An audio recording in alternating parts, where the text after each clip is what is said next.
মেয়েটিকে দাফন করার 3 দিন পরেই কবর থেকে জিন্দা মেয়েটি উঠে বাড়িতে চলে যায়। বাড়িতে গিয়ে যে মেসেজ গুলো দিয়েছে শুনলে আশ্চর্য হয়ে যাবে। আগে আপনারা দেখেছেন আমাদের বাপ দাদারা যারা কৃষি কাজ করত, সকালে যখন বাড়ি থেকে জমিতে যেত কাজের জন্য, বলে যেত দুপুরে আসতে পারবো না, খাবারটা কাউকে দিয়ে পাঠায়া দিয়ে।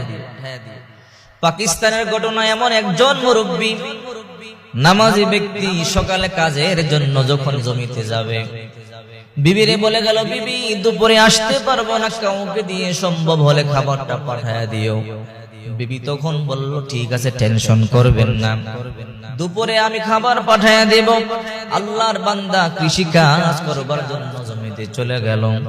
লম্বা সময় কাজ করতে করতে যখন দুপুরের আজান হয়ে গেল, আল্লাহর বান্দা মনে মনে চিন্তা করলো, যেহেতু আজান হয়ে গেল, আমি এখন কাজ বন্ধ করে দেই। আল্লাহর বান্দা কাজ বন্ধ করে ওযু করে নামাজের জন্য দাঁড়ায়া গেল। কিন্তু যেখানে কাজ করে সেখানে ছিল একটা গোরস্থান। পাশে একটা নতুন মানুষকে কবর দিয়েছে, মনে হয় 2-3 দিন হবে। আল্লাহর বান্দা মাথা থেকে পাগড়িটা খুলে, গামছাটা খুলে বিছায়া আল্লাহু আকবার বলে নামাজের মধ্যে দাঁড়ায়া গেল। কোনো মানুষ নাই, কোনো পশু পাখি নাই। আল্লাহর বান্দা একা একা গোরস্থানের পাশে সিজদা দিয়ে নামাজ পড়তেছে। যখন সিজদার মধ্যে গেল, হঠাৎ করে কবরের মধ্যে আওয়াজ শোনা যায়, মাই জিন্দা হু মুঝকো কবর সে নিকালো, মাই জিন্দা হু মুঝকো কবর সে নিকালো। আল্লাহর বান্দার কানে আওয়াজ, মনে মনে চিন্তা করে, মনে হয় আশেপাশের কোথাও থেকে আওয়াজ আসে, কিন্তু না না, মাটির কম্পন বোঝা যায়, মাটি থেকে আওয়াজ আসতেছে। আবার যখন দ্বিতীয় রাকাতের সিজদায় গেল, আবার আওয়াজ। নামাজ বন্ধ করিয়া কানটা মাটির মধ্যে দিয়ে মনে মনে চিন্তা করে দেখি তো, এইবার থেকে আওয়াজ বেশি শোনা যায়, মাই জিন্দা হু কবর মে মুঝকো নিকালো, আমি কবরে জিন্দা, আমার কবর থেকে বাহির করো। আল্লাহর বান্দা ভীত সন্ত্রস্ত অবস্থায় কাঁপাকাঁপি শুরু হয়ে গেল, কি শুনতেছি, কি বুঝতেছি। আল্লাহর বান্দা নামাজ পড়বার পরে এবার মনে মনে চিন্তা করে, কোনো মানুষ নাই, কাউকে বলবার মতো বাসাও নাই। আবার কাজ শুরু করে দিলে এখনো খাবার আসতেছে না। মনে মনে চিন্তা করে, যেহেতু খাবার এখনো আসে না, আবার কাজ শুরু করে দেই। আল্লাহর বান্দা কাজ করে আর চিন্তা করে, আমি কি দেখলাম আর কি শুনলাম। কাজ করতে করতে খাবার আসলো, খাবার খেয়ে আবার আসরের নামাজ পড়বার জন্য দাঁড়াইলো। আসরের নামাজের জন্য যখন দাঁড়ায়া গেল, সিজদার মধ্যে যখন গেল, হঠাৎ করে আবার আওয়াজ শোনা যায়, মাই জিন্দা হু মুঝকো কবর সে নিকালো, আমি জিন্দা, আমার কবর থেকে বাহির করো। আল্লাহর বান্দা এবার নামাজ আদায় করবার পরে আবার কানটা দিল, আবার কান দিয়ে মাটির মধ্যে শুনে, হা হা, একটা মেয়ে বলে, আমি কবর জিন্দা, আমারে বাহির করো। আল্লাহর বান্দা দৌড়ে গ্রামের মধ্যে চলে গেল। গ্রামে যাওয়ার পরে বলে, এই এলাকার লোকেরা, আমার বাড়ি পাশের গ্রাম, কাজ করবার জন্য জমিতে আসলাম, আমি যোহরের নামাজ পড়বার জন্য দাঁড়াইলাম, এই কবরের পাশে একটা নতুন কবর, সিজদায় গেলাম, কবরের মধ্যে আওয়াজ, মাই জিন্দা হো মুঝকো কবর সে নিকালো। তোমাদের কোন আত্মীয় স্বজন ইন্তেকাল করেছে কিনা? বলে, হ্যাঁ, 3 দিন আগে আমাদের এই পাশের একটা মেয়ে ইন্তেকাল করেছে, দাফন করা হয়েছে। বলে, তাড়াতাড়ি চলো, মনে হয় কবরের মধ্যে জিন্দা আছে। এই কথা বলবার পরে কেউ হাসাহাসি করে, কবরে আবার কেউ জিন্দা থাকতে পারে নাকি? আবার কেউ কেউ বলে, হইতে পারে। লোকটার মাথার মধ্যে টুপি দেখা যায়, মুখের মধ্যে দাড়ি দেখা যায়, লোকটা নামাজি হবে, কপালে নামাজের চিহ্ন। চলো চলো আমরা কবরস্থানে যাই। কতগুলো এলাকার লোকেরা কবরস্থানে আসলো, সবাই কানটা পাতিয়া শুনে, সবাই বলে, হা হা, কবরের মধ্যে কেউ জিন্দা আছে, মুঝকো কবর সে নিকালো, মাই জিন্দা হো। সবাই এক বাক্যে আওয়াজটা শুনতে পাইল। শুনবার পরে সবাই অবাক হয়ে গেল।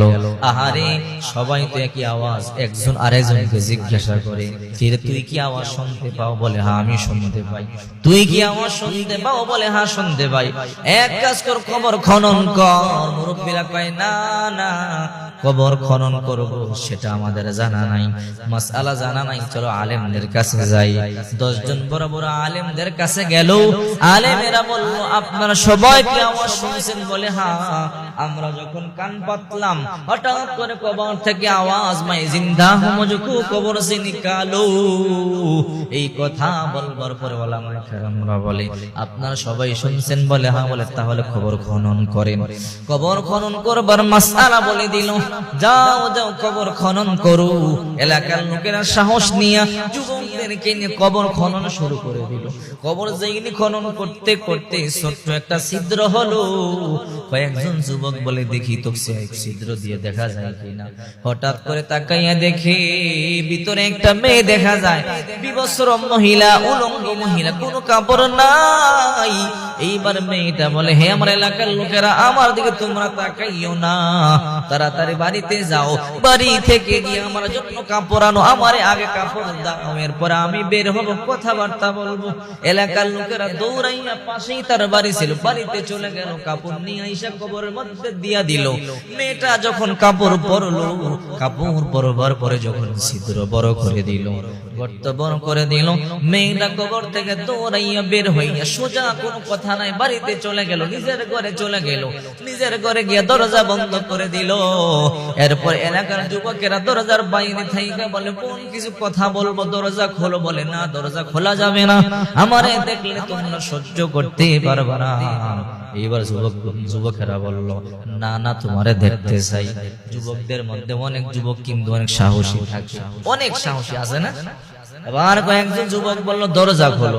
তুমি ভয় পাইও না, দরজা খোলো, তোমার সাথে আমরা কথা বলবো। এইবার মেয়েটা বলে যুবকেরা, আমার যে হালাত, যে অবস্থা দেখলে সহ্য করতে পারবি না। যুবকেরা বলল না না, সমস্যা নেই, দরজা খোলো।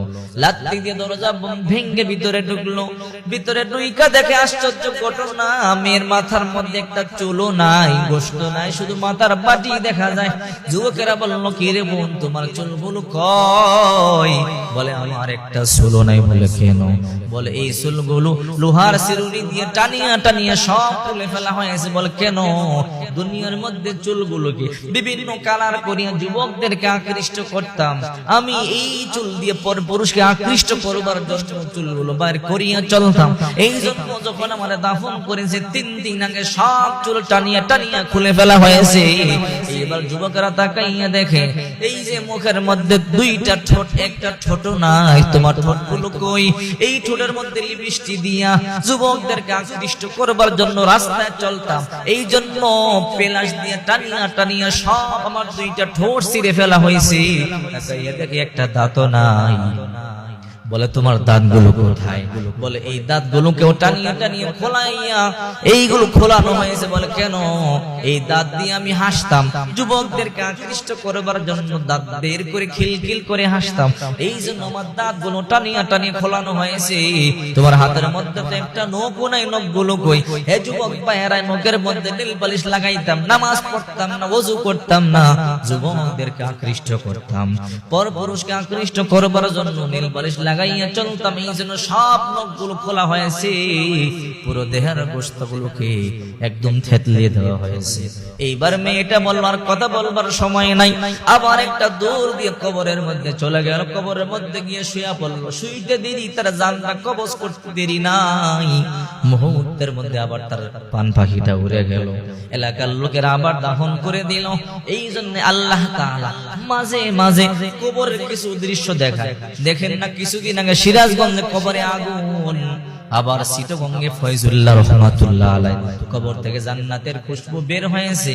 এই যে বেশি দূরে নয়, মুন্সিগঞ্জের কাঠপট্টিতে কবরের মধ্যে আল্লাহ কি দেখাইছে, যখন এক বিশাল ধনী লোক মারা গেছে, মারা যাওয়ার পরে তার লাশটা যখন দাফন করছে, এই যে মুন্সিগঞ্জের ঘটনা, তার ছেলে লাশ কবরে নামছে। দাফন করবার পরে বাড়িতে আইসা চাইয়া দেখে বুক পকেটে একটা টাকার বান্ডেল ছিল, টাকার বান্ডেল, বড় একটা বান্ডেল ছিল, 50,000 টাকা। দেখে নাই, মনে মনে চিন্তা করে কই গেল? বাবার লাশ নিয়ে কবরে নামছি, মনে সেখানে পড়ে গেছে। এবার চিন্তা করতেছে, যাই কবরটা খুইরা সেখান থেকে আমি টাকাটা নিয়ে আসি। এরকম কিছু মানুষ আছে না, দেখবেন কত কাঞ্জুস কারুর এরকম। এই ছেলেটাও গেছে বাবার কবর খনন করতে, মুন্সিগঞ্জের ঘটনা।